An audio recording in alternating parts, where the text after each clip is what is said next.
Does anybody want to give me a thought that you have, and we'll see where it fits? And Allie has her hand raised. My thought that I wrote down is I'll never be content with my level of love. There are some people I can never love enough, no matter if I love them with all of my heart. Wow. So if you were to boil that down to, it sounds like, you're definitely the self-sacrificing, no matter what. You've got to always put them first, right? So I would definitely say that one, and how, in your chart, you say it's that one, and here's why.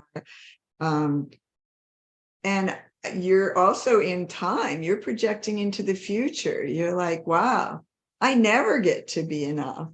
I never get to feel like I've loved them well enough. So to find the exact situations where that's happening is what we're going to want to do. And for you to be able to nail it down, what is really going on in there?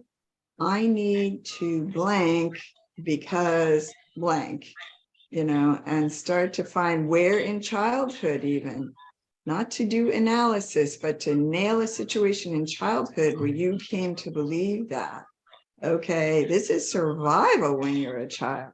I have got to put their needs first. I have got to love them really, really, really well. And any indication I have that they're unhappy, or I didn't do it well enough, I said the wrong thing, then you're going to go in and beat yourself up. So yeah, go ahead. I think I have already boiled it down to what happened during my childhood that has caused me to be this way. But for some reason, because I've been this way my whole life, just about, I can't. It's hard. Well, I don't want to say I can't, because that's one of the things that keeps me from changing. But What? I haven't been able to change the way that I feel because of how my childhood was. I know, and I'm so, so, so glad that you asked this question and that you said what you just did, because there's so many people out there being hard on themselves and thinking, oh, I shouldn't say I can't because that's why I'm not changing.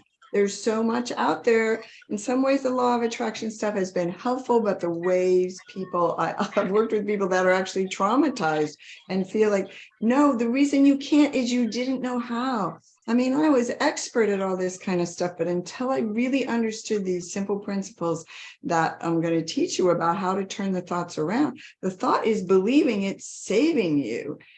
And it's not just because you're saying, I can't change. That's not the problem. The problem is the thought that is running still is like trying to save you. So it will keep coming back, and you didn't know what to do with it. So this work that I'm going to teach you more and more as we go on helps you see it. The mind needs to see the errors in its own logic, and then it will let go. That little kid part of you just wants to go out and play. That's why this work is so easy. And people are so shocked that the thoughts just fall away when they've had them their whole lives. It just needs you to prove to it how that thing is not as true or truer. Yeah. So don't be hard on yourself about that, because we didn't have these tools, but we do now. And they work with the way our brains are wired to neutralize. So you're over there saying, I gotta love her this way. And then when you do it a turnaround, you say, oh, wait, I need to love myself this way. You find that where you're so compelled to fix it for them is the very thing where you gave up part of something that you needed to do for you. And you'll start to be able to see that, no, I don't need to love her that way. She's okay. She's got her own journey. I don't have to fix it for everybody. So yeah, you definitely would put down self-sacrificing fixer, regret for how you didn't do it right just 2 minutes ago or 10 years ago.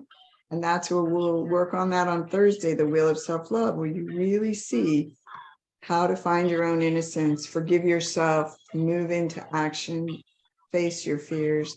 So thank you.